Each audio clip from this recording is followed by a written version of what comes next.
سلام خبرای امروز پر شده از سیب زمینی کیلو 80000 تومان. جدای از قیمت سیب زمینی قیمت همه چی داره میره بالا. تورم عجیب غریبی رو داریم تجربه میکنیم.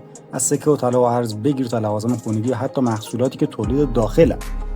برام سواله برای یه زندگی معقول تو این وضعیت چقدر در ماه باید درآمد داشته باشیم؟ برای خریدن یه خونه معقول، یه ماشین امن، یه زندگی نسبتا خوب دیگه 10 میلیون، 100 میلیون، ما 1 میلیارد. برای رسیدن به همچین درآمد با چیکار کنیم؟ کدوم مسیر رو باید طی کنیم؟ کارمندی یا کارآفرینی؟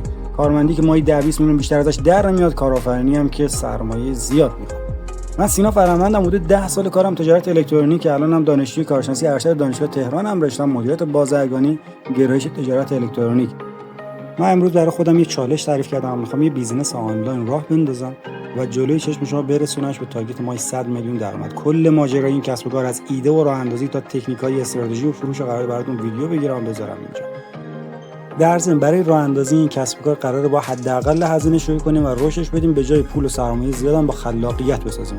اگه شما علاقه‌مندین یا براتون سوال چطور قراره این مسیر رو رشد بدیم، اول منو فالو کن، دوم یه کامنت بذار انرژی بگیرم. دمت هم گرم. منتظر ویدیوهای بعدی تو همین پیج باش.